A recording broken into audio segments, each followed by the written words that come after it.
أدي أبي عاوزله مس من تتعرقنا حشنا مس أبي مس إساياس كده مس إساياس معراء بحنسا علينا ولدنا توالدنا إنا أبزأوا نزي أجن كبير حزن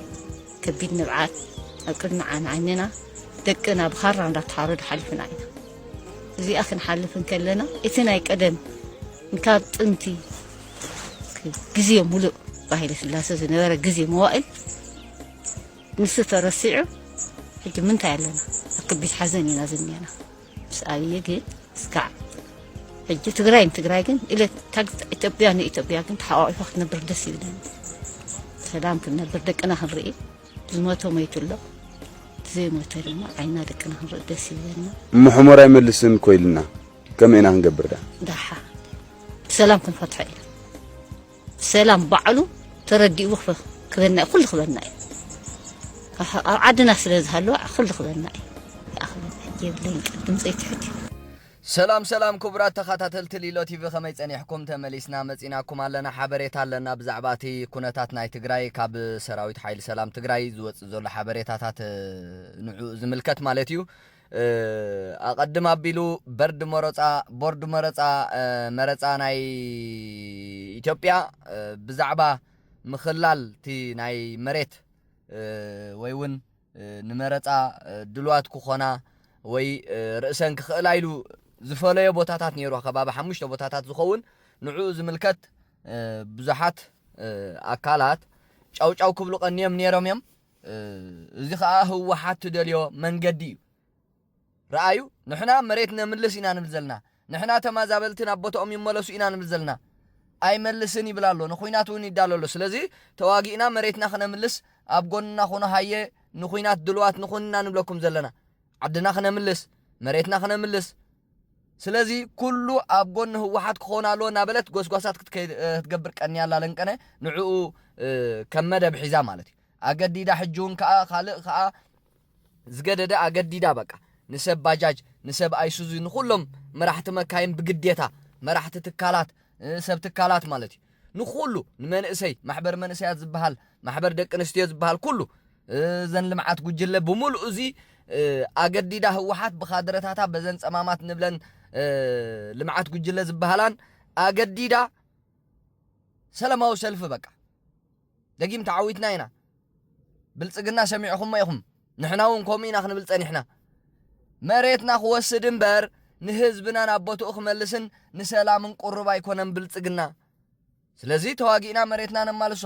ሰራዊቱና ማእከል ትግራይ ከእቲ ይብላሎ ንሕና እንሃለና ያአቱን ስለዚህ ተጋደሉ እዝና በለት ጎስጓሳት ትገብር ቀንያላ ሕጅን ጽባህ ሎሙን የሪን ጽባህውን በግዴታ በቃ አመቀለ ሰፊሕ ሰላማው ሰልፍ ክግበር ካብ ጫፍ ናብ ጫፍ መቀለ ኩሉ በኻድረታት ህወሓት ጎስጓሳት ናይ ግዴታ በግዴታ ይግበራሎ ማለት ስለዚህ ነዛ አመልኪቱ ካብ ሓራ መሬት ትግራይ ዝወፀንታ ያሎ መንእሰይ ትግራይ ተጠንቀቅ ህዝብ ትግራይ ተጠንቀቅ አብዝ ከምዝ ዓይነት ምትእኽኻብ ዘይናትካ ሰላማዊ ሰልፊ ዝኾነ መጥቃዕቱን ክህሎ ይኽእል እዩ ንኹይናት ዘላዓል ጎስጓሳት ዝገብሩ መራሕቲ ህወሓት ንኹይናት ዘላዓል መላዓል ዝኸውን ቃላት ዝጥቀሙ ካድረታት ህወሓት ላዕለዎት ሰበስልጣን ናይ ህወሓትን ባህላውያን ጀነራላት ህወሓትን ኣብቲ መደብ ክሳተፉ ስለዝኽእሉ መጥቃዕቱ ክህሉ ስለዝኽእል ወይውን ንህዝቢ ብብልጽግና ዝተገብረ መጥቃዕቲ ተባሂሉ ብሰራዊት ሓይሊ ሰላም ትግራይ ዝተገብረ መጥቃዕቲ ተባሂሉ ሻዕብያን ህወሓትን ኣብ ማእኸል ሰላማዊ ሰልፊ ዝግበረሉ ቦታታት መጥቃዕቲ ናይ ቦምባ ወይ ነታጉም ፍንጃር ክፍጽሙ ይኽእሉ እዮም ከምቲ ናይ በቀዳማይ ዝረኣኹም ኣብ ከተማ መቐለ ዝተፈተነ ስለዚ ግዳይ ከይትኸውን መንእሰይ ትግራይ ግዳይ ከይትኸውን ህዝቢ ትግራይ ካብ ከምዛ ዓይነት ምትእኽኻብ ረሓቕ ዝብል ሓበሬታ ካብ ሓራ መሬት ትግራይ ተመሓላሊፉሎ ማለት እዩ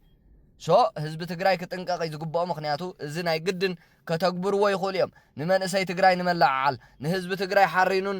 ኣንጸርጺሩን ንመላዓል ተባሂሉ ዝኾነ ነታጉይ ክፍንጅሩ ይኽእሉ እዮም ኣብ ማእኸል ህዝቢ ቦምባ ክውርውሩ ይኽእሉ እዮም ህዝቢ ሓደጋ ክወድቆ ማለት እዩ ስለዚ ካብ ከምዚ ተጠንቀቑ ጥንቃቐ ግበር ህዝቢ ትግራይ ኢሉሎ ሰራዊት ሓይሊ ሰላም ትግራይ ብሸነኽ ሰሜን ምዕራብ ትግራይ ወረዳታት ጸለምቲ ዝርከብ ሓራ መሬት ትግራይ ሰራዊት ሓይሊ ሰላም ትግራይ ውን ሻለቃ ሓድሽ ከምዚ ትሰምዕዎ ዘለኹም መልእኽቲ ሕሊፉ ሎ ማለት እዩ ንስማዓዮ ሰላም ሻለቃ ከመይልካ ሻለቃ ኣብ ዞባ ሰሜን ምዕራብ ሽረና ስላሴ ሰልፍ ነይሩሎም መዓልቲ መካይን ንራእያ ነረን ንጽባሕ ዕለት 20 ሰልፍዎም ዘሎ ትግራይ ይፍለጥ መንእሰይ ኣይቀርበኩም ነይጽግዕኩም ይልዎም ኣብዩ ብመሬት ገረም እንዳሸቀጡ ሕመራ ክነምልስ ጸልምቲ ክነምልስ ራያ ክነምልስ እንዳበሉ ንኽዕሽዎ ንኽገፍዎ ሰልፍ ንኽወጽእ ተዘጋጅ እኒሄ እስካብ ዘመልክት ካን መንእሰይ ትግራይ ተሕልፈሉ መልእኽቲ እሺ ትክክል ህዝብ ትግራይ ብዛኣተዎ ጨኒቆዎም ርግጽ ለማቕነ ኣብ ሽረ ኣብ ተመስገን ሆቴል ሓሊባይ ዝበሃል ናይ ሻዕብያ ሰራዊት መራሒ ወዳዊት ዝበሃሉ ምስ ድንኩልን ምስ ምግበይን ተኣኪቦ መሬት ትግራይ ዘምርሱ ተዝኾኑ ሻዕብያ ሒዝዎ ዘሎ መሬት መለሰልና ንበሉ ናይ መሬት ሽግር ሓንቲ የብሉ እዚ ክትርድኦ ዝግባእካ ህዝቢ ትግራይ ግንባር ኢሮብ ኣሎ 52 ጣብያታት ዝሓዘው ዓሊተና ኣሎ ዘለምበሳ እኒሄ ጠቕላላኹም ኢልካ ክትወርድ ንባድመ እዚዩስ ብጣዕሚ ዝገርም ከምዚ ዝመሰለ መሬት በዓል እገላ ይኹን ካልኦት ቦታታት ሒዝዎ ሻዕብያ ሙሉእ ብሙሉእ ከም እንደገና ናብ ባድመ እንተወሪድካ ክሳብ ጎምሃሎ ክሳብ ዓፀፀር ክሳብ ዓዲ ተዃሉ እዚዩ ብደንቢ ክትርድኦ ዝግባእካ ህዝቢ ዝመሬት እዚዩ መሬት ትግራይ እዩ ደሶ ዓድኻ እቶም ውልዎ ሻዕብያ ሓሊብስ ብጣዕሚ ዝገርበኩም ንህዝቢ ትግራይ ምስርስ ምራኽ ኮይኑ ታወዲ 7 ዓመት ንላዕሊ ቅተል ኢሉ ዝወሰነ እዩ ትሕቲ ዕድመ ዘድፈረ ሰራዊቱ እዚኦምስ ህዝቢ ትግራይ ሓሊናሉ ዝብሉ ዘለዉ ሓሶት እዩ ሰላማዊ ሰልፊ ዝብልዎ ዘለዉ ብደንቢ ተረዳእ ሰላማዊ ሰልፊ ኢልካ ክትወፅእ እሞ ከዕፍነካ እዚኣ ንነግረካ ኣለና ህዝቢ ትግራይ ትዝሓሰብዎ እዩ ትዝመኸልዎ እዩ ትማሊ ምዕራብ ክንኣቱ ትማሊ ጸለምቲ ክንኣቱ ሕይና ምክልኻል ቀይርናዮ ኢና እዩ ዓቕሚያ ይብሉ ናብ ምክልኻል ድዮም ቀይርዎ እንተለዉ ድዮም ክድምሰሱ እዚኣ ክትፈልጥ ኣለካ ታው ናይ ሰላም ሓይሊ ኣብ መሬት ዘለና ኩነታት ተራዳዲና ኢና ምስመን ሓሶት ፍጹም መሬት ምዕራብ መሬት ጸለምቲ መሬት ራያ ርኢኹም ኢኹም ጌታቸው ረዳ ገጢሙ እዩ ክሳብ መወዳት ሰላም ዝፈጠረው ንሱ እዩ ሕጂ እውን ገጢሙ ዝኒሄ ንሱ እዩ ብሕጊ ኢና ንውድእ እምበር እንታኾስን ኢና እዩ ሕጊ እናሃለዎ ረቂቕ ቀጢን እዚኦም ግን ብጠመንጃ ዕድሚኦም ልክዕ መንእሰይ እናቐዘፉ ዝነብሩ ጽባሕ ሰላማዊ ሰልፊ ኣብ መቐለ ኣብ ሽረ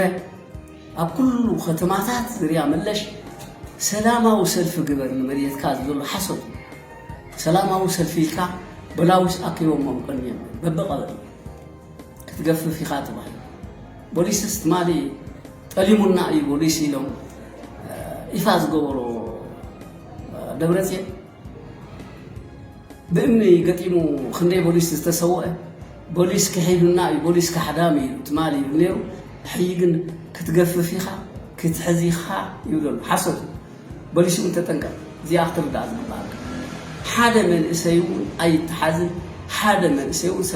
ሰላማዊ ሰልፊ እንተወፂኻ ክትግፈፍ ኢኻ ምስ ሻዕብያ ወዲኦም ምስ ፋኖ ወዲኦም እዚኣ ተረዳእኻ ታው ድማ ግብሪ ንመን እዩ ግብሪ ነቲ ዓንዳር ጉጅለ ኣብ ሽረ 1,600,000 ተኣዚዙ ህዝቢ ሃበይ ዘሎ ሕጊ ሃበይ ዘሎ ግብሪ ብደንቢ ተረዳእ ግብሪ ተኸፍል ዘለኻ ድማ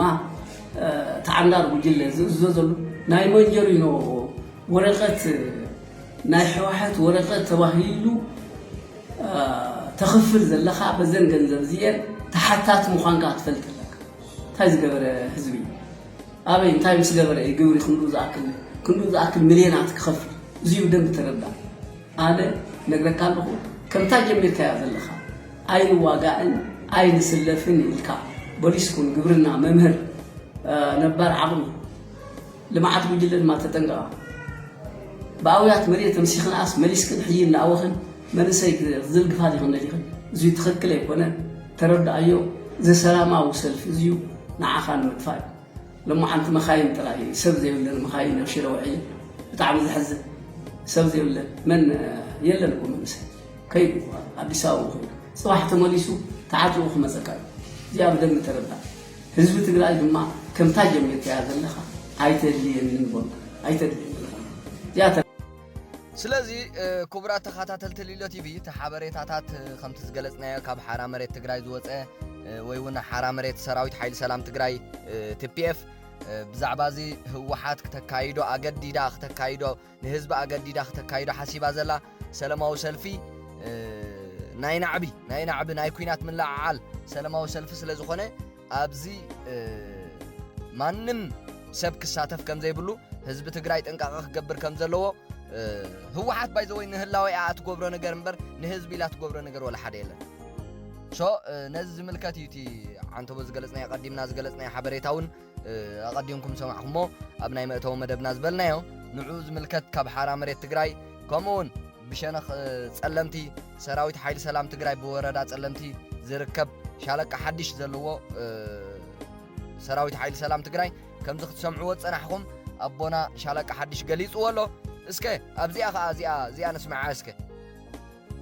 ድሕሪ ህዚ ዝኾነ ይኹን ሕወሓት ትፅውዖ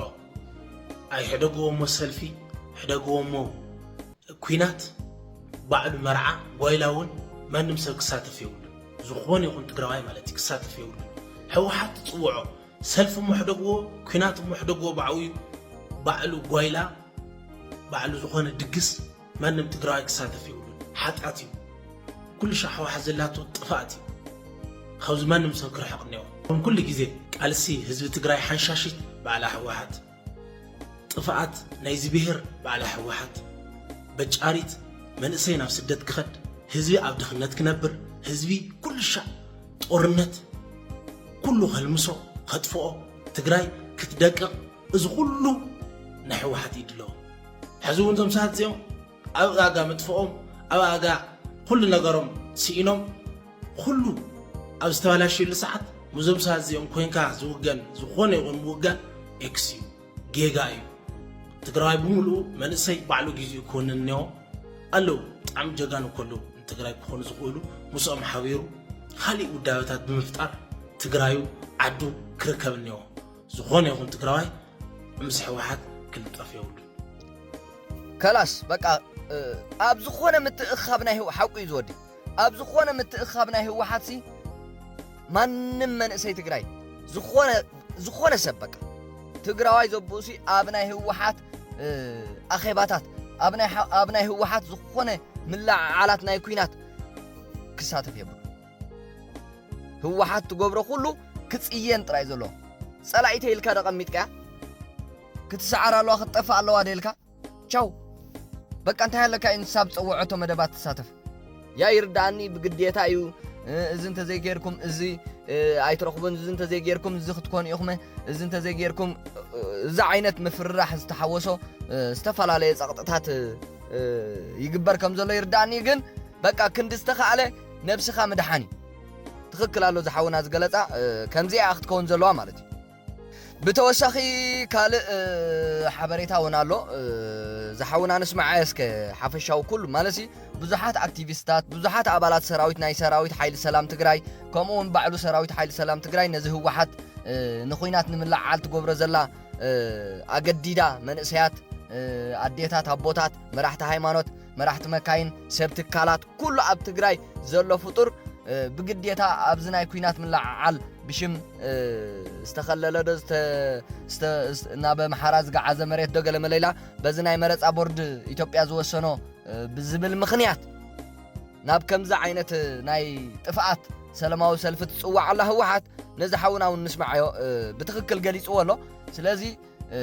طنقاقا غبر حزب تግራይ بتعمي حدغኛ زخونه خنتات يتخي زلا هوحات ابز ጉዳይ ኣብ ሰብ ዝእከበሉ ኣዝዩ ነውር ዝኾነ ተግባራት ክትፍጽም ስለ ትኽእል ንስማዕ ዝሓውና እሽሞ ሰላም ዲ ዳሕና ዲኹም ከመይ ኣጋጣሚ ካብ ጽልማት መጽይኩም ብጽልማት ክመጽእ ይግበአኒ ነይሩ እሞዮ ኣብ ከተማ መቐለ ቀዳማዊ ወያነ ከባቢ ሪኢኹም እንተ ልምዓት ጉጅለ ትሪእዎን ኣለኹም ብላዕሊ ኾና ብታሕቲ ማለት እዩ መንእሰይ ትግራይ ኩልኻ ንቓሕ ሕዚ ኣብዚ ነጋ ሰልፊ ከይትሳተፍ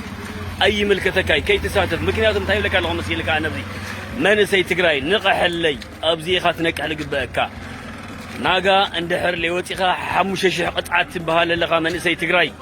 ስለዚ ኩልኻ ዕፀ ገዛኻ ኣይምልከተካይ ኣብ ለይምልከተካ ኩናት ከይተኣቲ ይነገረካ ኣለኹ መንእሰይ ትግራይ ሕዚ ኣነ ፎቶ ይኹንኺ ሚድያ ውፅእ ፀልማት ብልበፅሐና መረዳእታ መረጃ ብፎቶ ረእይወን ዘን ካድረ ጉጅለ ልምዓት ረእይወን ገዛ እናኸዳ ይፋይርሕ ኣለዋ ገዛ እናኸዳ ውፃእ ተለይወፂኻ ናጋ ትቕፃዕ ኢኻ 5,000 ላላ ይፋይርሕ ኣለዋ መንእሰይ ትግራይ ማለት እዩ ስለዚ መንእሰይ ትግራይ ኣብዚ ንቓሕ ይነገረካ ኣለኹ ኣነ ንቓሕ መንእሰይ ትግራይ ንቓሕ ይነገረካ ኣለኹ ኣነ حزون حزب لصحن مرجع شرغور لاو كله ينغرك الله انا منسي تግራይ ناغا اخيوا اولي ملكتك اخيوا كيتساتف إلكا غيتأتي أي ملكتكاي منسي تግራይ نقوحيغا منسي تግራይ قوقحيغا سلازي خمسة حج حزكاني إيغا تدخل لها كايدا تخكلنا أيو أولي ملكتك سلفي كي تركب ينغرك الله أنا منسي تግራይ بصلمات دي متكاني يخو ملغتي كبصحا كامنتاي أحمش شقطعت هايل اليوم غزاخا عتيغا هرس بوشتي تخيلها وطا برخا صلماتي وطا أو غزا خي تركب سلازي أنا قال قورو سلفي منسي قفاي سلازي أوزنا فيدرال منقست حزون دقيمة رقاقي من هركا ناي مرجع بورد ياو ب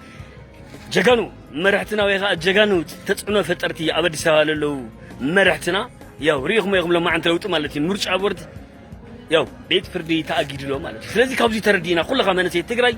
مريتنا لملس مخانو كرقاقي تسأل اللي ازوكينات زيغن ازي تتقيمهم زمسوات زيهم لواعلهم متقم يم دليمهم سلازي أولي ملكتك خي تركب يغني لي عملا تግራይ تركب منسي تግራይ عملا تركب أدو تግራይ عملا تركب أبو تግራይ كابزي نقيها كابزي ترديك أولي ملكتك طاطا كي تأتي يغرك الله أنا سلازي سلام مشت دحنا حدر نانغا سلفجن بليس منسي تግራይ أخرعنا نبي توم هارا خوتي خولهم تملك 10 تخلت عمد كوتي خولهم أسليفهم بجد سالخونا مالتي لذي كوسر دي خمان سي تግራይ نقح شرق ورلي لو كله بصح لي سلام ليتي دحنا حدر نقح اتن كادر حزت غور لخن ناغا تحتت مخانكن كرغاغصنا يدل بتلي كفل كتما قدما ويانا خابل لخن دغ اتن كادر تروحوا لخن سرحتي مالتي املا ابتن بين اب كله لذي ناغا لخون يكون أبزوان كلوت سقومتي تتأيق تخملي خونا كرقاقص الخن يدلي نظم من أسيزيوم موت نظم من أسيزيوم قفة تحتت مخانكن كرقاقص الخن يدلي دعنا هدرا يا تخكل بقى خمزي خونزلو كله منسي تግራይ بفلاي مالسي تخال تمهارو خاب تمرتي ጨውዮም ናብ ሰላማዊ ሰልፊ ክእትውዎም እዮም ኣዴታት እውን ኣደናጊረን ዘልምዓት ጉጅለ ዝበሃላ ናብ ሰላማዊ ሰልፊ ናብቲ ዝግበር ሰልፊ ክጽምብርዎም ይኽእሉ እዮም ሰላማዊ ሰልፊ ዘይኮነስ ናይ ኩናት ሰልፊ እንድዩ ሶ መንእሰይ ትግራይ ግን ብዓብዩ ንቃሕ በቃ ኣብዛ ጉዳይ እዚኣ ጥር ትብል መንእሰይ ክርአ የብሉ በቃ ንህወሓት በቲ ንዓኻ ዝርዳእካ ርእሳ ክትሕማ ክትክእል ኣለካ ጥርሓ ክትተርፋ ክትክእል ኣለካ ማለት እዩ ምክንያቱ ህወሓት ናይ ጥፍኣት እምበር ናይ ልምዓት ህወሓት ናይ ጥፍኣት እምበር ናይ ድሕነት ህወሓት ናይ ዕንወት እምበር ናይ ህልውና ህዝቢ ትግራይ ምርግጋጽ ትኾደ መንገዲ ወላ ሓደ የለን ስለዚ ንጥፍኣት ንዕንወት ንብርሰት ንህዝቢ ትግራይ ንምጽናት ኩሉ ዓይነት መንገዲ ኣትጥቀም ህዝቢ ትግራይ ንኽድሕን ግን ሓንቲ ስድርውን ንቕድሚት ኣይትኸይድን እያ ሶ እዛ ዓይነት ጥንቃቃ ክትገብሩ ኣለኩም ካልእ ትማል መስለን ሻለቃ ሓድሽ ከም ዝሰምዕዎ ዘለኹም ሓበሬታ ሂቦም ኣለዉ ንስማዕ ምስከ ሰላም ከምቲ ፀይ ክብሮም ዝበሎ ብቐዳማይ ኣብ ድሕሪ መጋረጃ ቁልፊ ማናው ቅድሚት መፂኹም ሞ ነዊሕ እኳ ይዛረብን ግን ኣነስ መን እየ እውን ምፍላጡ ከድሊ እዩ ማለት እዩ ዝጅግና ተጋዳላይ ምስ ታንኪ ትማሊ ምስ መድፍዕ ገጢሙ ክንደይ ታሪክ ዝሰርሐስ ኣነ ናብዚ ዓንዳር ጉጅለ ከይደስ ይጠልም ዝብል ሕልሚ ንስኹምን ኣይትብልዎን ህዝቡ ነዩ ህዝቢ ትግራይ ብፍላይ ድማ ዞባ ሰሜን ምዕራብ ሃይላ ኣነ ፀሓይ ምዕራብ ምሽረ ይኸይድ ዝኸደ ይኸይዶ እዩ እሞ ኣንቱም ጀጋኑ ንስኹም ጽባሕ ምኻድና ኣይተርፍን ሽረ ከምቲ ዝበልዎ ከምቲ ብጻይ ሰሎሞን ዝበሎ ከምቲ ብጻይ ክብሮም ዝበሎ ከዳዕ ክኸድዕ ክእል እዩ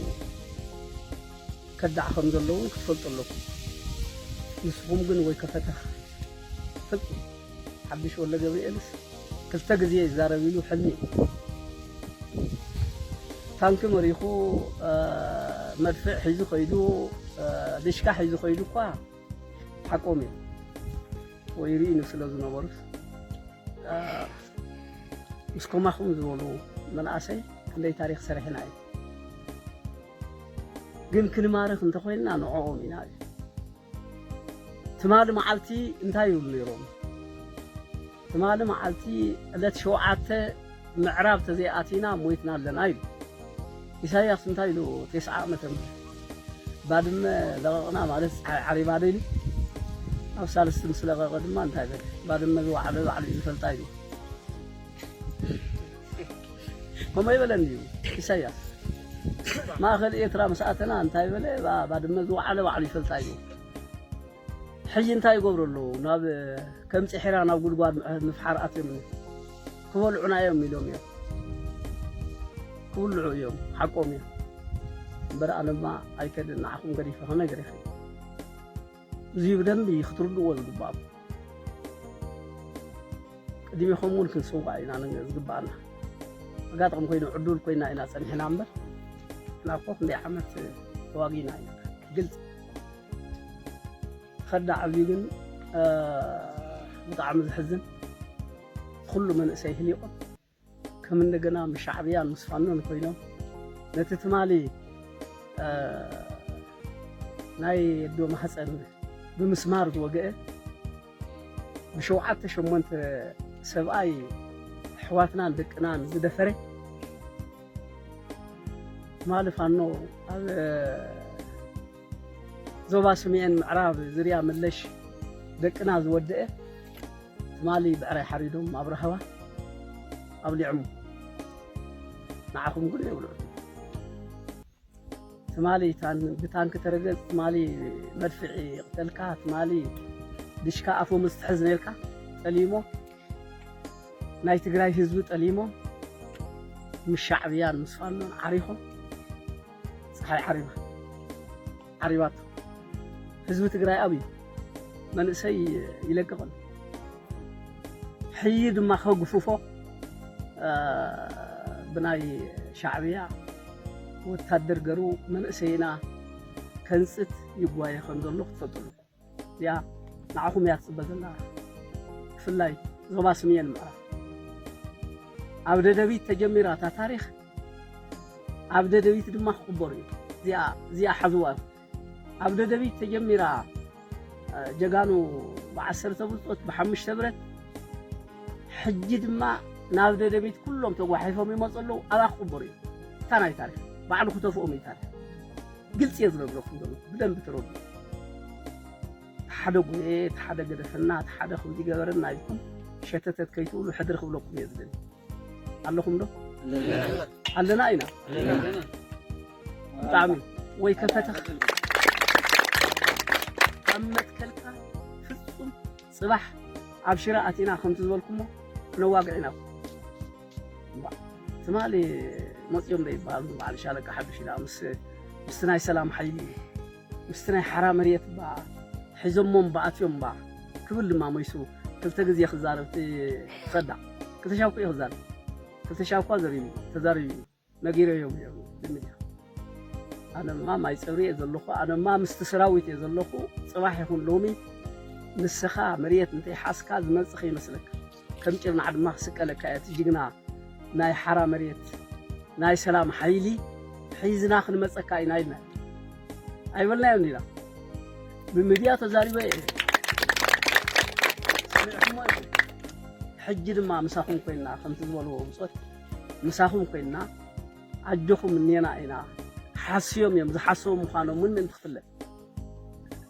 أنا شيء رديني خوي أبدي كويني مساهم جنبار سلمتو كوين عنينا تحسوتهم بعلوم من حاسهم حقيهم اللومو نوح تزاريبه كبريها وكم جانيكم أبدي أدم قريبنا إلى عندنا توتيفنا إلى عندنا دقيقنا إلى سراوي ما في حرق دفو كي تقدر لنا تمالي نتسلمتي معراب كنا أعطينا ونيرهم حيد ما خذ عنا لهم قدواد مفعر جميرهم كم سحنا باخذ كبري خا حيون دقيقنا يفرسي زلوا بدم تربو أبزح حيوان شتتت زبلسب وردت يا بحق ناي تقرأ حزب خي فردنا كنتنقاق يزلنا عجوكم دقيمة ويكفتخ يقنيل يا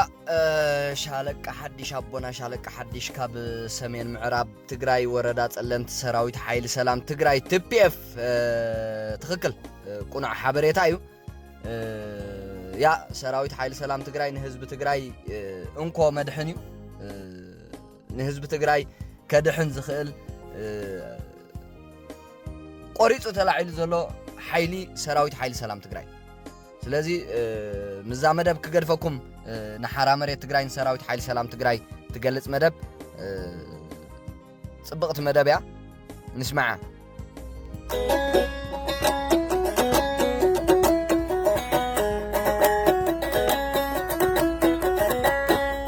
عبر خاطات عطشا حيل سلام رخي بيوم علشا عبر خاطات عطشا تديف رخي بيوم علشا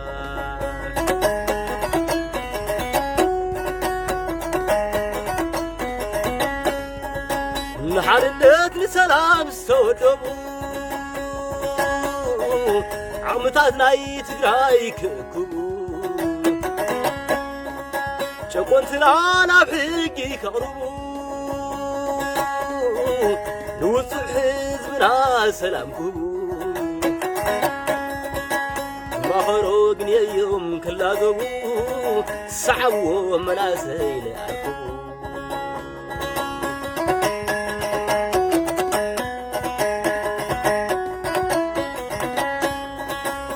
هافتن تقارو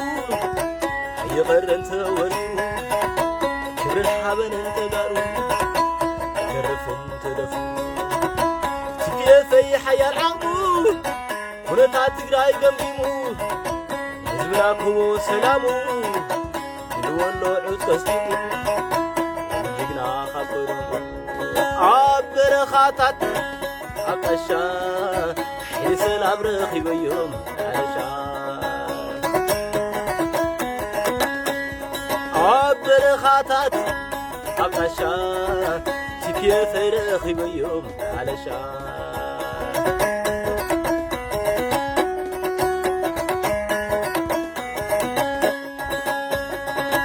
زباونت زروع زمت كلهم عبد داي تقراينا زي خلوم فتراتات فصوم زي حللوم بعد زعملوم يك يوحنا سالو لا حيلوم يقالوا دك خل حلالهم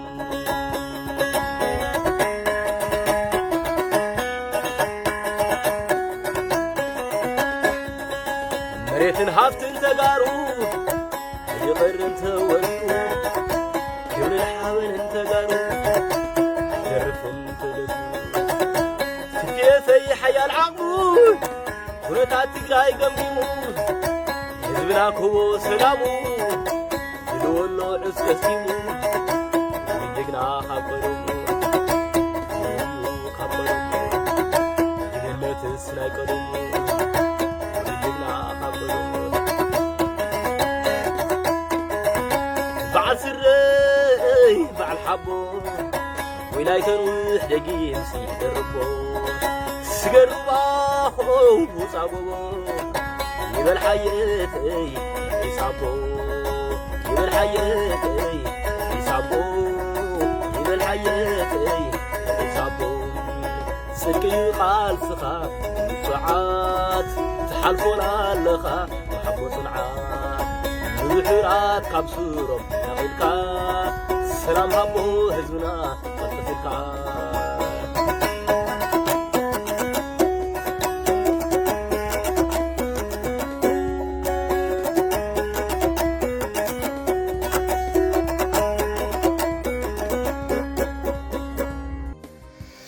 كبرات تخاتلت ليلو تي في نايلومي بزعبا اب تግራይ ዘሎ ኩነታት ዝምልከት ካብ ሰራዊት ሓይሊ ሰላም ትግራይ ዝተዋህበ ሓበሬታታት ወይ ውን ዝወጽ ዘሎ ሓበሬታታት ንህዝቢ ትግራይ ነቲ ሰላማዊ ሰልፍታት ዝምልከት ነዚ ክትሰምዑ ወጸናሕኩም እዩ ዝመስል ነይሩ ክሳብ መወዳእታ መደበይ ምሳይ ስለ ጸናሕኩም ኣመስጊነ ሰላም ጽንሑ